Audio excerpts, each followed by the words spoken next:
Commander Reese Harrison stood at the viewport of Earth's orbital defense station, watching the shimmer of force fields protecting humanity's homeworld. The recent attacks by the swarm had left their mark. Scattered debris from destroyed ships created an artificial ring around the planet. As Chief of Diplomatic Security, he should have been reviewing threat assessments. Instead, he was trying to process the bizarre meeting that had just ended. "They want me to what?" he asked again, turning to face Admiral Patel, who looked equally uncomfortable with the situation. "Marry the Etherian princess," Patel repeated, her weathered face showing genuine sympathy. "The Etherians have the most advanced defensive technology in the known galaxy. Their shield systems could protect Earth from 1,000 swarm attacks. But they're traditional. They believe in sealing alliances through marriage." Reese ran a hand through his dark hair, trying to maintain his diplomatic composure. "And they specifically requested me?" "You're the highest-ranking unmarried officer with diplomatic clearance," Patel explained. "Plus, your psychological profiles show exceptional adaptability to alien cultures." "What aren't you telling me?" Reese asked, noting the Admiral's hesitation. Patel activated a holoscreen, displaying an official document. "Princess Zilara is considered problematic by Etherian standards. She's been rejected by 17 potential matches within their empire. The official term they use translates to visually disruptive. The ugliest princess in the empire," Reese translated bluntly. "And they think humans won't care because we look different anyway. Earth needs this alliance, Commander. The swarm will return in force within 6 months. Without Etherian shields, our casualties could reach into the billions." Reese walked to his desk, picking up a small hologram of his sister and her children. They lived in Sydney, one of the cities most vulnerable to orbital attacks. "How long do I have to decide?" "The Etherian delegation leaves in 3 hours. They need an answer before then. 3 hours to decide whether to marry someone he'd never met, from a species he'd barely studied, all to save his planet." Reese activated his datapad, quickly scanning through the available information on Etherians. They were a crystalline-based species, their bodies containing complex lattices that channeled energy in ways humans were only beginning to understand. Their culture valued harmony and perfection of form above all else. "What makes her visually disruptive?" he asked. "They won't provide details. It's considered impolite in their culture to discuss physical imperfections." Patel paused. "There are rumors she causes interference with their natural energy patterns. Some say looking at her can cause physical discomfort in other Etherians." Reese thought about his training, about all the different species he'd learned to work with. Beauty was entirely cultural, he knew that. What one species found attractive, another might find repulsive. But marriage? That was a step beyond diplomatic relations. "If I agree," he said slowly, "what exactly would this marriage entail?" "You would live on Etheria, serving as Earth's permanent ambassador. The princess would be your responsibility, but you'd have significant influence in their government. The alliance would be immediate, their shield technology would be deployed to Earth within days." Reese looked back at the viewport, at the vulnerable planet below. Somewhere down there, his sister was probably helping his niece with homework, or watching his nephew play soccer, completely unaware that their fate partially rested on his decision. "2 conditions," he said finally. "First, I want full access to their shield technology specifications. If we're going to implement it, I need to understand it. Second, I want to maintain my position in Earth's diplomatic corps, even if I'm based on Etheria." Admiral Patel's relief was visible. "They've already agreed to both conditions. They'll want to conduct the ceremony quickly, according to their traditions." "How quickly?" "The transport leaves in 4 hours. The ceremony would be in 3 days." Reese nodded slowly, his decision solidifying. "Then I'd better pack, shouldn't I?" As he left the Admiral's office, Reese couldn't help but wonder what he was getting himself into. But he remembered the last swarm attack, the cities they'd lost, the people who died. If marrying the galaxy's ugliest princess could prevent that from happening again, he would walk into this with his head held high. He just hoped she had a good personality. The Etherian transport ship defied everything Rhys thought he knew about space travel. Instead of the utilitarian corridors of Earth vessels, he found himself surrounded by crystalline walls that seemed to sing with energy. Light danced through transparent sections of the hull, creating rainbow patterns that shifted with the ship's movement through hyperspace. "The resonance takes some getting used to," said Delegate Lysandra, his Etherian guide. Like all her species, she appeared to be carved from living crystal, her translucent form containing intricate patterns of light that pulsed in rhythm with her speech. Most non-Etherians find the harmonic vibrations disorienting at first. Rhys nodded, fighting back a wave of dizziness. "It's beautiful, though. Like being inside a living gemstone." An apt comparison. Our ships are grown, not built. They respond to the collective energy of our people. Lysandra paused before a doorway that sparkled into existence. "These will be your quarters until we reach the capital. The princess sends her regrets that she cannot meet you before the ceremony. It is traditional." Traditional. That word again. Rhys was beginning to suspect it was code for complicated. "Could you tell me more about her? About Princess Solara?" Lysandra's internal lights flickered in what Rhys had learned was discomfort. It would be inappropriate to discuss the princess's unique qualities. "Please understand, Commander Harrison, that what our people consider disruptive may not translate to human perceptions." The 3-day journey passed in a blur of cultural briefings and protocol lessons. Rhys learned the proper way to channel respect through his body's electrical field. Apparently humans had one, though much weaker than Etherians, the correct harmonic tones for addressing royalty, and dozens of traditional gestures. What he didn't learn was anything concrete about his future wife. When they finally emerged from hyperspace, the sight of Etheria took his breath away. The planet appeared to be made entirely of crystal, its continents forming geometric patterns that glowed with inner light. Orbital rings of smaller crystals created a defensive network more beautiful than anything he'd imagined. "Welcome to the heart of light," Lysandra said proudly as their ship descended through the atmosphere. "Our capital has stood for 10,000 years, growing more complex and beautiful with each generation." The city below was a marvel of crystalline architecture. Towers spiraled impossibly high, connected by bridges of pure energy. Gardens of crystal flowers chimed in the wind, creating complex melodies that changed with the movement of the twin suns overhead. The royal palace at the center of it all was a structure that seemed to defy physics, its walls transparent one moment and opaque the next, shifting with patterns of light that made Rhys's eyes water. A delegation waited on the landing platform, their crystalline forms arranged in perfect geometric patterns. At their center stood a figure that could only be King Thalasser, his body containing what appeared to be a galaxy's worth of stars. "Earth Commander Harrison," the king's voice resonated at multiple frequencies simultaneously. "You honor us with your courage." Rhys bowed precisely as he'd been taught. "The honor is mine, your radiance. Earth looks forward to joining our light with yours." "Indeed." The king's internal lights shifted to a deeper hue.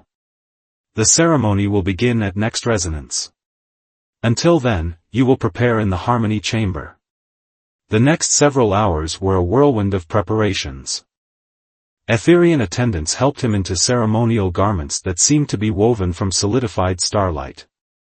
They applied crystalline compounds to his skin that made it shimmer slightly, an attempt to help him harmonize better with their energy patterns.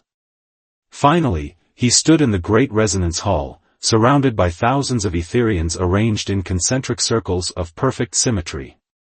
The air itself seemed to vibrate with anticipation. Above them, the transparent ceiling showed the twin suns beginning to align, the traditional moment for joining ceremonies. The first indication that something was different was a sudden discordant note in the ceremonial harmony. Several Etherians visibly flinched, their patterns disrupted. Then Princess Zalara entered, and Rhys understood why no one would describe her. She was roughly the same size as other Etherians, but that's where the similarities ended. While they were transparent with orderly internal patterns, her crystalline form was opaque in some places, transparent in others, creating an effect like shattered glass. Colors rippled through her in chaotic waves that seemed to ignore the natural laws governing her people's energy flows. Instead of the typical symmetrical facets, her surface was irregular, catching and reflecting light in unpredictable ways. But what struck Rhys most wasn't her appearance, it was the way the light bent around her, creating patterns he'd never seen before. Where other Etherians projected simple harmonious frequencies, she seemed to broadcast across the entire spectrum, creating interference patterns that disrupted the carefully maintained order of the hall. As she approached, Rhys heard scattered murmurs from the assembled guests. Many had turned away, their own patterns visibly disturbed by her presence. But Rhys couldn't look away. There was something mesmerizing about her chaos, something that reminded him of the most beautiful phenomena in nature, auroras, nebulae, the complex patterns of Earth's weather systems. When she reached the central platform, her voice emerged in frequencies that made several nearby Etherians wince. "You do not flinch from my presence, Earth Commander." "Should I?" Rhys asked, genuinely curious. "Where I come from, symmetry isn't everything. Some of our most celebrated art comes from controlled chaos." For a moment, her chaotic patterns seemed to stabilize slightly. "You are not what I expected." "Nor you," he replied honestly. "But I'm beginning to think that might not be a bad thing." The ceremony itself was brief but intense. They were required to sync their energy fields, a process that would normally create a harmonious resonance between Etherian couples. When Rhys and Zalara touched the ceremonial crystal together, instead of the expected harmonic convergence, something entirely new happened. The chaotic patterns that surrounded Zalara didn't try to conform to the standard Etherian frequencies. Instead, they somehow adapted to Rhys's much weaker human energy field, creating a completely unique resonance that filled the hall with impossible colors and sounds. The assembled Etherians watched in shocked silence as the traditional binding energies transformed into something never seen before. "Fascinating," Zalara whispered, her voice modulating to frequencies that didn't hurt the others quite as much. "Your disorganized human energies, they don't fight my chaos. They complement it." Rhys watched the strange patterns their combined energies created. Maybe chaos and order aren't opposites. Maybe they're just different parts of the same spectrum. As they completed the ceremony, Rhys couldn't help but feel that he'd stumbled onto something much bigger than a diplomatic marriage. He didn't yet understand what made Zalara so different from her people, but he was beginning to suspect those differences might be more important than anyone realized. He just hoped they'd have time to figure it out before the swarm arrived. The first week of married life proved more interesting than Rhys had expected. While most of the palace avoided their wing of the crystal spire, Zalara filled their private chambers with the most extraordinary phenomena he'd ever witnessed. Her chaotic energy patterns created ever-changing light shows that transformed their living space into a private galaxy of swirling colors and impossible geometries. "You really don't find this disturbing?" Zalara asked one evening, her crystalline form refracting starlight in ways that would have sent most Etherians fleeing the room. "Quite the opposite," Rhys replied, watching the patterns she created. "On Earth, we have something called the butterfly effect, the idea that tiny changes can create massive, unpredictable results. Your patterns remind me of that. They're complex, not wrong." Zalara moved closer, her frequencies shifting to harmonize with his weaker human energy field. The others never tried to understand. They only saw the disruption, the way I interfere with the grand harmony. "Tell me how you see things," Rhys suggested. "Help me understand." Zalara was quiet for a moment, her colors swirling in contemplation. "Look here," she said finally, creating a complex pattern in the air between them. Normal Etherian vision perceives energy in simple harmonics, clean lines, predictable resonances. But I see everything. The pattern expanded, becoming more intricate. Where others see a single note, I see the entire symphony. Every frequency, every possible interaction, every potential pattern. She paused. Including the ones that shouldn't exist. Reese leaned forward, intrigued. "What do you mean, shouldn't exist?" "There are gaps in reality. Places where the harmonics break down. Most Etherians can't perceive them, their senses automatically filter out anything that doesn't match expected patterns." Her form flickered with uncertainty. "I've tried to tell them, but they dismiss it as more evidence of my defective nature." Before Reese could respond, an alarm resonated through the palace, a deep, discordant tone that set the crystal walls trembling. Zalara's patterns suddenly shifted, becoming sharp and intense. "Something's wrong," she said, moving to their chamber's observation window. "The defense grid, its harmonics are destabilizing."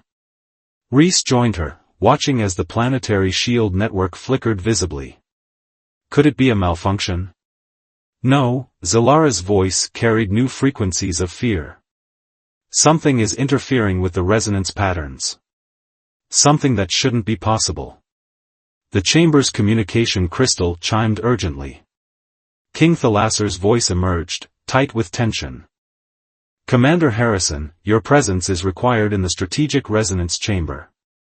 We've received reports from Earth." The strategic resonance chamber was a marvel of Etherian engineering, its walls lined with crystals that displayed real-time energy patterns from across the galaxy. When they arrived, the room was chaos, dozens of Etherian officials trying to make sense of the discordant data flowing through the displays. 3 Earth colonies have gone dark, Admiral Patel's hologram reported grimly. No distress signals, no signs of battle. The orbital defense stations just stopped responding. "Show me the sensor data," Zalara demanded, ignoring the way several officials recoiled from her presence. The displays shifted, showing energy pattern readings from the affected systems. "There's nothing there," one official stated. "The harmonics are normal, just empty." "No," Zalara moved closer to the display, her chaotic patterns intensifying. "Look at the gaps. The places where the patterns don't quite connect." Reese watched as she manipulated the energy fields, her unique vision allowing her to see what the others missed. Under her touch, the seemingly normal readings began to reveal something impossible, vast shapes moving through the spaces between standard harmonics. "The swarm hasn't evolved," she whispered. "They've learned to exist between frequencies. That's why our defenses fail, we're looking for them in the wrong spectrum." The chamber erupted in argument, officials talking over each other in clashing frequencies. King Thalasser raised his hand for silence. "Explain," he commanded his daughter. "The swarm ships aren't invisible, they're operating on frequencies our sensors are programmed to ignore. Frequencies like mine." Zalara's patterns pulsed with growing excitement. "That's why I could always see things others couldn't. My defect lets me perceive the full spectrum of reality." Reese understood first. "You're not broken," he said. "You're evolved. Your chaos isn't a flaw, it's an adaptation." The implications hit the room like a shockwave. If Zalara was right, the Etherians' obsession with perfect harmony had created a massive blind spot in their defenses. Their inability to accept patterns that didn't match their expectations had left them vulnerable to an enemy that exploited those exact limitations. "I can show you how to recalibrate the defense grid," Zalara offered. "But you'll have to accept disharmony. The shields will need to operate across all frequencies, even the ones that disturb you." King Thalasser's internal lights flickered with conflicting emotions. The disruption to the grand harmony would be felt by every Etherian on the planet.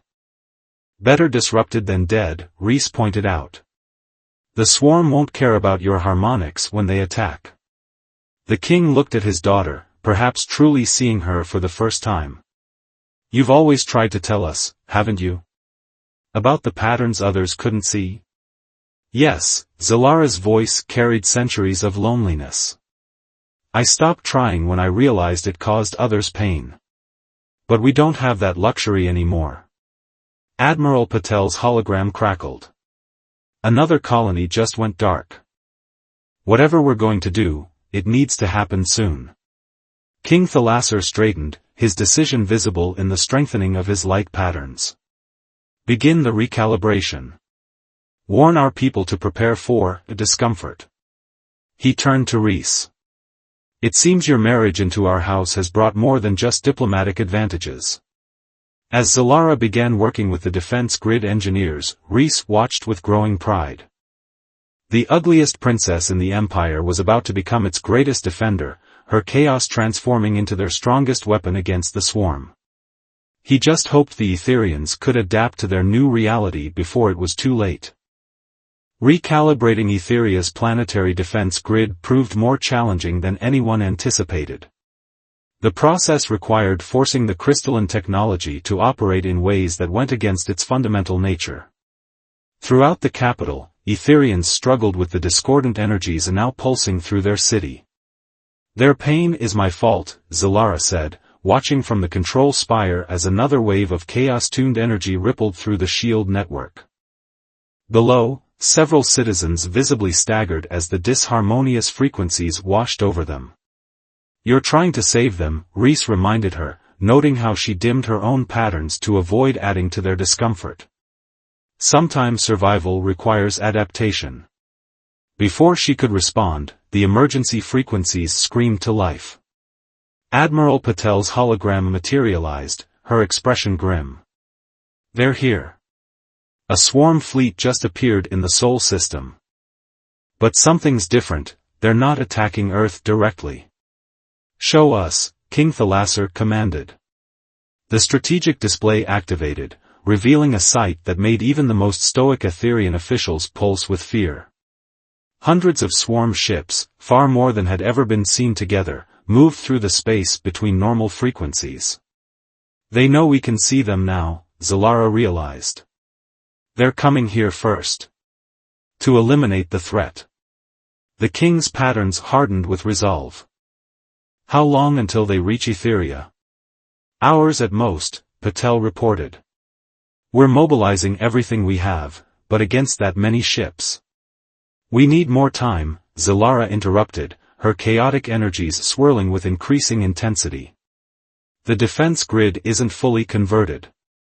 If they attack now, there will be gaps in our coverage. Reese studied the tactical display, his military training kicking in. What if we could slow them down? Force them to emerge from their between space? Zalara's patterns shifted with sudden inspiration. The resonance chambers, she said. If we link them together, amplify my frequency patterns. The disruption would be felt across half the sector, an official protested. Our people would be in agony. They'll be dead if we do nothing, Reese countered. How soon can we begin? The next 2 hours were a blur of desperate activity. Every resonance chamber in the capital was linked into a single network, creating an amplification system unlike anything the Etherians had ever attempted.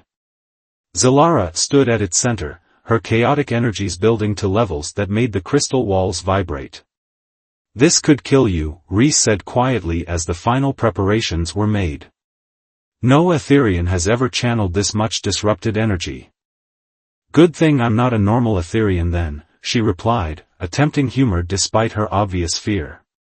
Reese, if this doesn't work. He took her crystalline hand, ignoring the discordant energies that pulsed between them. It will work. And I'll be right here, adding my chaotic human energies to the mix. The first wave of swarm ships appeared at the edge of the system, their massive forms flickering between normal space and the frequency void. Through the strategic display, Reese watched in horror as they simply phased through the outer defense platforms. Now, King Thalasser ordered. Zalara began to pulse with power, her natural chaos amplified 1,000-fold by the resonance network. The effect was immediate and devastating. Throughout the capital, Etherians collapsed as waves of discordant energy washed over them. The crystal towers themselves seemed to cry out, their harmonious songs transformed into a cacophony of clashing frequencies. But in space, something remarkable happened. The swarm ships, caught in Zalara's expanded field of chaos, began to materialize fully. Their true forms emerged, massive crystalline structures that looked like corrupted versions of Etherian architecture. "They're like us," Zalara gasped, her voice strained with effort. "The swarm, they're evolved from the same base species. But they embraced the void between frequencies." The revelation rocked the command center. The swarm wasn't just an alien threat, they were a dark mirror of what the Etherians could have become if they'd taken a different evolutionary path. But there was no time to process this discovery. The swarm, forced into normal space, launched their attack. Energy beams sliced through the outer atmosphere, meeting the newly calibrated shields. Where once they would have phased through the defenses, now they crashed against barriers operating across all frequencies. Zalara screamed as she channeled more power, her crystalline form beginning to fracture under the strain. Rhys held onto her, and something unexpected happened. His human energy field, so much weaker than an Etherian's but operating on completely different frequencies, began to stabilize her chaotic patterns. Their ship frequencies, she managed through the pain. "They're not random. There's a pattern." Rhys watched the tactical display, trusting her insight. "What do you see?" "They're all connected. A hive mind, synchronized across the void frequencies. If we could disrupt their synchronization." Understanding flashed between them.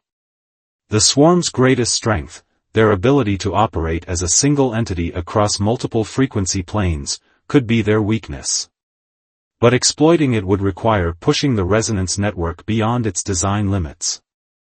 "Don't," King Thalasser ordered, seeing their intent. "The backlash could shatter every crystal structure on the planet." "We don't have a choice," Rhys argued. "Either we risk everything now, or we lose everything for certain." The king looked at his daughter, seeing not the disrupted princess who had shamed his court, but a warrior willing to sacrifice herself for her people. "Do it." Zalara's power reached new levels, her chaotic frequencies amplified by the entire resonance network. Rhys held onto her as her crystalline form began to splinter, his human energy field somehow helping to hold her together. Throughout the capital, crystal towers cracked and sang with discordant harmonies. But in space, the effect was catastrophic for the swarm. Their synchronized network, forced to manifest across all frequencies at once, began to break down. Ship after ship lost cohesion, their crystalline forms unable to maintain integrity under the assault of pure chaos. The battle lasted less than an hour. When it was over, the void between frequencies was empty. The swarm fleet had been reduced to drifting clouds of crystalline debris. But the cost was enormous. The capital's beautiful architecture lay cracked and dulled, its harmonious songs replaced by discordant whispers. Zalara collapsed as the resonance network powered down, her form flickering dangerously. Rhys caught her, watching in horror as fracture lines spread across her crystalline surface. "Stay with me," he pleaded. "We won. You showed them all how wrong they were about you." Her pattern stabilized slightly, drawing strength from his presence. "Perhaps," she whispered, "chaos isn't always something to fear." Around them, the Etherian officials were beginning to recover, their own patterns forever changed by what they had witnessed. King Thalasser approached his daughter, his internal lights pulsing with emotions no harmony could express. "You saved us all," he said simply. "And showed us that our pursuit of perfect harmony almost led to our destruction." Zalara's form flickered again, but this time with hope. "Does this mean I'm not a disappointment anymore?" The king's patterns shifted to encompass both her and Rhys. "You were never a disappointment. We were simply too rigid to see the strength in your differences. As medical crystals were brought to begin healing Zalara's fractured form, Rhys looked out at the changed city. The perfect harmonies were gone, replaced by something more complex, more resilient. Like his wife, Etheria would never be the same. And that, he realized, was exactly what they needed. 3 months after the swarm's defeat, Etheria was a changed world. The crystal spires of the capital had been rebuilt, but not to their former perfect symmetry. New patterns emerged, incorporating both harmonious and chaotic elements, creating a beauty that was more complex and vital than before.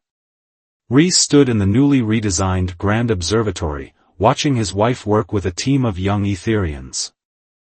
Zalara's form still bore traces of the fractures from the battle, but she had refused to have them completely repaired.